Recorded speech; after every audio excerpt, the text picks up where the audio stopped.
Welcome back to Sunrise Daily. I thought I was going to go over again to Jokero but maybe by 8 o'clock. Trying to panic, she's just on the other side here. Well, now we'll just take a look at preparations for the Ekiti governorship elections. Well, yes, you can see the headlines, hogging the headlines now, the elections. Kayode Idowu joins us from Abuja. He's the Chief Press Secretary to the Chairman of the Independent National Electoral Commission. Morning, Kayode, thank you for joining us today.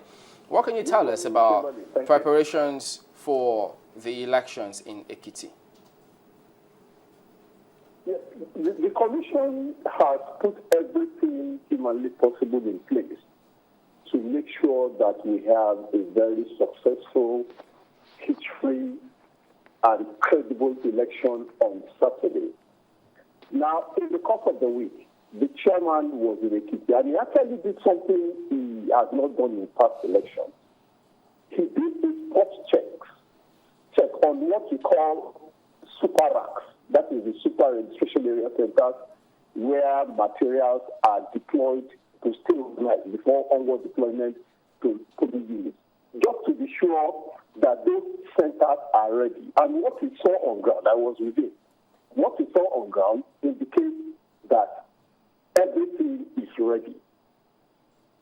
Before we left Akure on Wednesday, the resident electoral commissioner had led agents of the political party to the central bank to take delivery of the sensitive materials, namely the ballot papers and the result sheets, and they have started distributing. And so, all things being equal, INEC has put everything in place to make sure that we have a very successful election. But I need to mention that, again, we have always said that a successful election is not what INEC does alone. It is what everybody involved in the process does. For instance, tomorrow, we expect that people who have picked up their permanent voter card will come to the polling unit at 8 a.m. for accreditation. Now, I underscore that. People who picked up their permanent voter card, in other words, even if the person registered and by now he or she has not collected the permanent voter card, such a person has no business being at the polling unit tomorrow. Otherwise, the person will just go there to make the place rowdy. Now, people will take their PVC, that's the permanent voter card, to the same polling unit where they collected it. I just need to, just quickly. Whoever does that, the issue of people not finding their name in the voter register will never occur again. Because we have made sure that everybody who has the permanent voter card is on the register. As a matter of fact, if you are not on the register, you will not get the permanent voter card in the first place.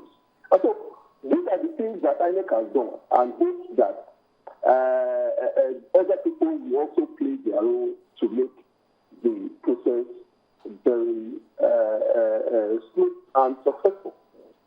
It is, you just said that those who do not have permanent. So you're telling us very, very clearly this morning that if you have a temporary voter's card, you're not eligible to vote at all. Absolutely. Are you sure that all those who were supposed to have collected their permanent voter's card, what was the response like to, collection of permanent voter's card? Obviously, not everybody collected his or permanent voter card. While we are in Ekiti, the resident electoral commission actually did a figure of those that had collected as at that day. Mm-hmm. And the collection stopped on Wednesday. Mm-hmm. Now, it is expected. We started distributing. We distributed in March at the polling unit level. And since March, we have been distributing continually at the local government level. It is expected that everybody who is interested in voting will have either at the polling unit level when we did it in March, or ever since March, we have gone to the local government to collect his or permanent voter card. And so, if anybody has not done that, it is advised that such a person does not show up at the polling unit. Okay, so it stopped on Wednesday, and you're assuring that because you're employing the use of permanent voters card in this particular election, there will be no issues with the voters register. Absolutely. That's something to definitely take away. Ms. Idowu, how much of education do the electorate have as regards this permanent voters card? Now, again, we've done the best that we possibly can. You see, you can never have a surfeit of voter education. It's a continuous and endless thing. And we have repeatedly said that voter education is not the remit of INEC alone. INEC has done as much as it can within the given resources to educate people. It is expected that even politicians, the political parties who people will come out to vote for, will educate people about what is expected of them. For instance, you want people to come out and vote for you. You encourage them to go and pick up the cards to teach them vote. So we've done what needs to be done. Civil society organizations, I'm aware some of them are. So we've really done a lot. But you see, it's a free world. It's not that it's not possible for you to compel people to do something. So what you can do is to give the room. And that's why I said we distributed way back in March. And since March, April, May, this is June. For the last 4 months, we have been distributing the cards also at the local government level. So all things given, we expect that those who are interested in participating in the election have collected their card. Okay, could you tell us then, since you say, look, you have to have your permanent voter card to vote in this Ekiti election, how many of those cards were distributed now? Yeah, like I said, the resident electoral commissioner gave a figure. I wish I could remember that figure on Wednesday, but I think it's about 60% thereabouts, or thereabouts. 60% of those cards have been collected, or more, but it's thereabouts. Okay, because, I mean, one needs to reconcile the amount of cards that were distributed with those who will eventually cast their votes. I mean, as a matter of fact, as part of the transparency of the commission, the chairman did a commitment. I'm sure the political parties at the state level will have obtained that figure by now. The chairman did a commitment that when the exercise is rounded off, the breakdown of the collection by local governments will be made available to the party. And I'm hoping that as we speak, they will have had those records. And you can also confirm to us that the awareness to let people know that, temporary voters' cards will not be accepted on the 21st of this month at the polls was also done. Oh, sure. We've been saying that ever since we concluded our number. The whole point of actually distributing the panel voter card in March, the premise on which we did that exercise, was the sensitization we did to say, starting from the election, henceforth, there will no longer be use of temporary voter cards. Because we are increasingly fine-tuning the process.